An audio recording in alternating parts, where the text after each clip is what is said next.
I'm no colorist, but I really enjoy color grading. And today I'm going to show you how I end up on some of the looks I end up on using Dehancer Pro. Dehancer is a film emulation plugin that you can use on Premiere Pro, DaVinci, but me myself, I'm a Premiere Pro editor, so I'll be using it on Premiere Pro. I am learning DaVinci though. Full disclosure, they did give me a full copy of Dehancer Pro, but at the same time they've encouraged for me to say whatever I want, pros, cons, and if after this you're interested in picking up Dehancer Pro, you can use my discount code and get 10% off. On with the tutorial. So I don't think there's a right or wrong way to use Dehancer. Different people will use it in different ways. I have this specific setup, which I'll show you in a second. It just seems to work for me, although depending on the video, I might switch it up and use a different method. But I think that's one of the things I like about Dehancer, it's quite flexible. What I usually do, so here I've got some footage of Mount Fuji from a recent trip. It's from a video I just uploaded the other day. I do have the full video in another sequence, but here's some of the other clips and these are some of the looks I ended up on. But if we start from scratch here, and so what I would usually do is come over here, create a new adjustment layer, throw it on top. So what I would do is usually I would have two adjustment layers. This one would be my Dehancer layer, and the one below would be my Lumetri Color layer. I like to color code as I go along so I can keep up with what's going on. Over here though, we can come in, go to the effects, just type out Dehancer and just drag it on top there, and you can see immediately it's made a change. It's already applied a few settings. This could look daunting initially, but honestly, it's a lot of fun. I think it's a lot of fun. It's quite easy to understand after you've been through it a few times. They have a lot of documentation on the website, but I mean, who looks at documentation? It's a lot more fun just to experiment and work it out yourself. The one thing I usually do is I'll come down to film grain, and I would usually turn that off first before I start anything else. And then I'll go through the input here. This is where you'll set the input of the camera. I use my Sony FX3 in S-Log3 S-Gamma Cine. That's done the Rec 709 conversion. And then we can get to work.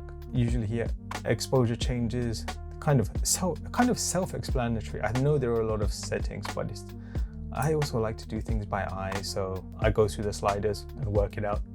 Temperature changes. So if I want to make it a bit warmer or cooler, tint compensation, so maybe I would take it up a little bit. Defringing colors is kind of what gives you that kind of film look. It's one of the aspects of the film look, so I think it depends on your taste.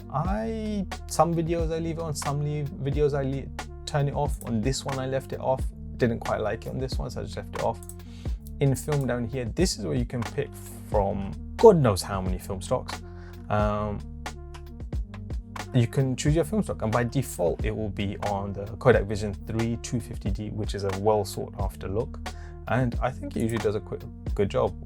Some of my favorites here are the 250D, the Cinestill 800T. When I used to shoot film before it got so expensive, I used to shoot Fuji Color Superior, and I sometimes use that, or the Portra. I think I just go through it and see what fits my mood. My two starting points usually is the 250D or the Cinestill 800T. For this video, I believe I went with the 250D, and then you can push and pull. This kind of uses like old school film logic of what they would have done in a dark room, and you can push and pull the film.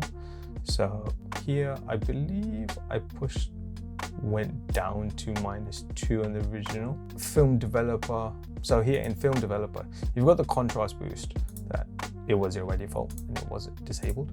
Enable it here, and then if you play around it, I think contrast is one of those things that I don't like to play around with too much, or traditionally in the Lumetri colors, I didn't like to play around with too much. It can make that image muddy or just ruin the colors and whatnot.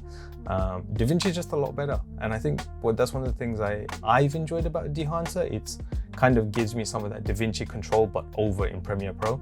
Contrast boost, maybe I turn that up a little bit. Gamma correction, you can play around with that here, but you can see what it does. I think I like it as it was. Color separation, usually leave it as it was. Color boost, you can see if I put it up to 100, what it does there to the colors. Usually I won't mess with this yet, until I go into film compression, enable this, and color density. Now I love color density. It's sometimes it's a subtle change with the color density, but sometimes it's a subtle change that's what you want. I find the saturation and vibrance sliders in Lumetri Color can be a bit too destructive or a bit too in your face. This balance between color density, color boost, even the contrast boost, finding that combination that works for you. I don't know, I found it's got me to the look I'm looking for. Impact, I don't really mess with it too much. White point, it's really affecting the highlights here. I'll zoom in there, you'll see that highlight on the top of Mount Fuji there.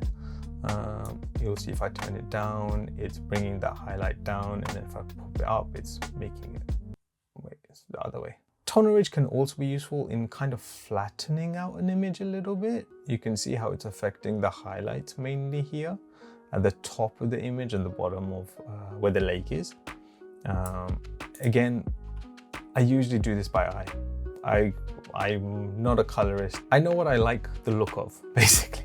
Go into expand, that one's enabled by default. You can adjust the black point here as well. So that will affect the blacks and that will affect the white parts. So again, doing it by eye, I kind of liked it how it was over here.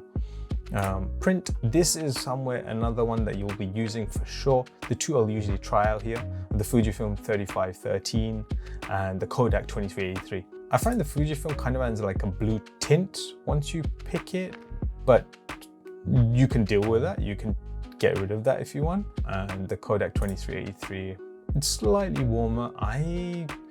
It just depends on my mood, honestly. And so I went with the 2383, and then I went through the sliders to work out exactly what look I wanted. So I think I did like a slightly -1 or so for the target white to get a bit more yellows in there. Exposure, I didn't really have to mess with too much. And that's the one thing, I think with Dehancer, if you expose correctly, you're gonna have a good time here. And if you don't, this is when I like having a Lumetri layer below, and I'll show you that after. Tonal contrast, I find using the color and contrast settings within Dehancer Pro more useful than the Lumetri Color panel. They're an in-between of Lumetri Color and kind of being able to color in DaVinci while still getting the look you want in quite a fast pace, I would say. Color density, again, there's a color density in the printing over here. I think this one makes more of a difference. So if you turn the color density up, okay, so I'll show you over here. I'll zoom in, color density, if I turn that up to 100, you'll see it's making those colors richer without turning that saturation slider up to 200. And you know that muddy look it gives, like destroying the image. Here you could turn up, one thing that you could do, turn this up to, I don't know, 50, 60, 70, 80, whatever you want. And then go back over here, down to film developer, mess around with the color boost, see if that fits what you want. And I think finding a balance between the color density and color boost and color contrast sliders, that's where you'll end up with the image you want. So this is looking better. I like how the contrast is looking with the yellow. This was around 6 a.m., 6 a.m. at Mount Fuji, is that sunrise time. So the sun was just peeking over that left side of it. Saturation, don't really do too much with it. If you want, again, it's up to personal taste. You can click on the analog range limiter and it will give that slightly flatter look. I'm going to leave it off here. Kind of want that extra contrast in this. Color head, this is where you can deal with color cast and color correcting things. So first you want to click enable, obviously, and then over here, do you want it to be a bit more yellow, be a bit more blue, magenta or green? Or magenta kind of look kind of nice, I'm not gonna lie, that kind of look nice. They look nice, right? But no, I'm gonna reset that. And then the shadow tones, if you want to add more blue in there, if you want to add some yellows into the shadows. The mid-tones, same thing, blues and yellows. And highlight tones, if you want to make them cooler, make them warmer. And then we can come over to the film grain. This is possibly the section that makes Dehancer really useful. You can add the film effects very easily, very quickly, with a lot of customization as well. So if you just want to go off the bat, they've got a load of presets here in terms of 8mm, 16mm, 35 and 65mm film. With the film grain, if you enable that, you should be able to see some grain has come in here. I'll start off at the maybe 8mm 500. You can see here, there's a lot of grain in this image. I'll zoom in a bit. The lower the number, 8mm, it's gonna have a lot more grain. And as you go up to 65, it's gonna have less grain or finer grain, essentially. So I'll just show you a very big difference here of like 8mm at 500 ISO, a lot of grain there. And then if we do 65 at 500, kind of bounces to a lot finer grain. I kind of like 35, kind of stick around here somewhere if I want to use one of the preset ones, like 35, 50 ISO, but they also have the custom. And this is where, okay, maybe I want a lot finer grain. Where do I want it to affect? Do I want it to affect the shadows a lot? Do I want it to affect the midtones a lot? And the same goes for halation, where if I enable this and then 8mm will add a lot more halation, where if I go down to 65mm, it's kind of a bit finer, I would say. If you want a good look at where it's affecting, let's go back to the 8mm. You can turn on mask mode. This has been very useful. I find not straining my eyes to work out. If I put on mask mode over here, you can see. So this shows clearly where it is affecting. If I go to the render, there should be a bit more. Yeah, so you can see even here on the mountain side that this is where the halation is hitting. And now if I go over to the 65 and you can see it's almost disappeared. Like it's almost disappeared. Turn off mask mode here, but there is some halation. If I disable that and enable it, like my eyes are telling me there's halation in those highlights on the peaks. Again, custom though, that is also available. You can play around with all these sliders and set it to exactly how you want it to be. I do just like the normal Super 35 though. And lastly, bloom. Enable that and we'll go to 8mm. You can see the bloom added right here immediately. If we go down to the 65, it's a lot finer. It also has a custom mode though. If source limiter is 0, it will affect more of the image. On 100, it's affecting less parts. You can see, I think you can see on this edge here specifically. If I shoot with a mist filter, I probably don't add bloom. But if I don't shoot with a mist filter, I might add some with the 35. I generally think I stick to the 35mm preset for all three of these settings. I just like the look. I think it's subtle enough, but still noticeable enough. At the bottom, I'm not too big of a fan of film damage, film breath, and gate weave. Film damage, it adds kind of those scratches and whatnot. Yeah, you can see them here. So you can see that there, you can see like these scratches and whatnot. That's more like an aesthetic thing. Depends on the video. Maybe I'm going for a retro look on a specific clip, kind of like a black and white type, a flashback or whatever. Makes sense for that. And it's nice to know it's there, that I can just use it without having to find an overlay from somewhere or one of the other packs that I might have bought somewhere else. The film breath is something I really don't use myself. It's not for me. It's kind of this choppiness. That's the breathing. Again, if it was a retro vibe type thing, yeah, maybe I use it. I'm not even on that. I don't even know what gate weave is.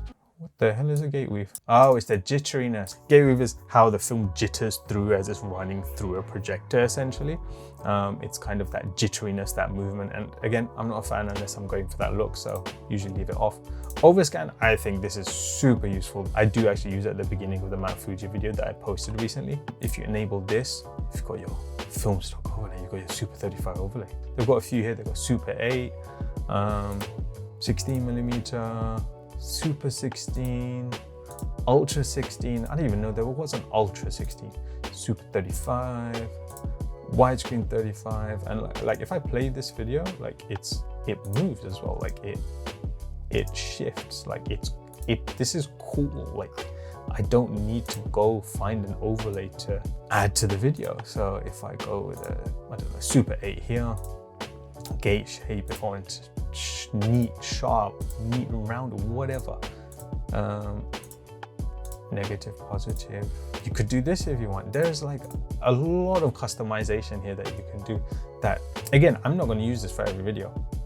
You won't either, but it's nice to have it here because I did use it in the previous video that I just made. I knew it was there and it was just handy to not have to find an overlay to add in. You can also, if you turn off static gate, then the gate will move, it will shake. Whereas if it's a static gate is on, it will not move. But anyway, with the other settings, Vignette, again, it's based on the look. Do I want a heavy vignette on my footage? It's there if you want to add it. Monitor here, yeah, you can check if anything's clipping or whatever it might be. False colors as well. Like, it's just, these are some nice to haves. Outputs, and if you want to create a lot out of that, you can also do that too and use it later yourself. The reason why I have the Lumetri Color layer down below, sometimes I like to come in and just go into curves here and start messing around. So this is the one thing where Dehancer doesn't have like a curves aspect to it, where I do like visually editing with curves, or maybe sometimes dealing with specific colors with the hue, saturation and whatnot. So maybe I want to deal with some of the colors here, like deal with the shadows like this, or the midtones like that and whatnot. Having a Lumetri Color layer underneath helps me out here. So the Dehancers help me get the kind of the color grades kind of almost there where I want it to be. Now I can come down to Lumetri Color. If I want to make some extra changes that the Dehancer layer, it just makes it a bit too difficult or makes me use too much time to get to the end result. And that's the reason I have the two layers here. We can come over here, and I believe it's over here. This was the image I ended up on. So I have the Dehancer layer, Lumetri Color layer. So that was the footage straight out of the camera. Did the Dehancer layer, it looked like that. And then I thought, okay, I'll deal with the exposure. It looks like that. The reason my Dehancer layer was a bit washed out would have been, I usually create one layer that goes over the top of all the footage, kind of do a ballpark, oh, this is what I kind of want it to look like. And then I would just come in here and I thought, okay, I'm just going to edit the Lumetri Color layer to get to where I want it to be. As you can see, I changed some of the contrast highlights, some of the curves, I just did a little bit. And I got to a result that I was happy with. It's not just S-Log 3, you don't need crazy high bit depth footage. Here, this pink video here, that's from the Osmo Pocket 3, same logic. I had a Dehancer layer over the top. I thought, okay, this is kind of where I want it to be. It looks about right. And fortunately, they do have the DJI Osmo Pocket 3, the D-Log-M, the preset for that, the conversion LUT or whatever you want to call it, to turn it to Rec 709. I've made some extra changes to the hue, saturation, to the curves, some basic correction adjustments and whatnot. And then I came back into Dehancer for some extra adjustments maybe, and to get to the image I want. I've done it on phone footage. If you're interested, I've also done an 8-bit footage from my Sony FX3 III. If you're interested in seeing how I worked with that, leave a comment below. I can do a run through of some of the other videos that I've done with 8-bit footage and Dehancer Pro. Could I have got to this look with just Lumetri Color? Possibly, probably, but with some of the features of Dehancer Pro, such as halation, the grain, even the overscan features, just a slightly more granular color control, I just get to the look I want a bit faster. It's not all fun and games with Dehancer. I'd say it's quite intensive on your computer. I'm using a M2 MacBook at the moment, so fortunately it runs pretty quickly.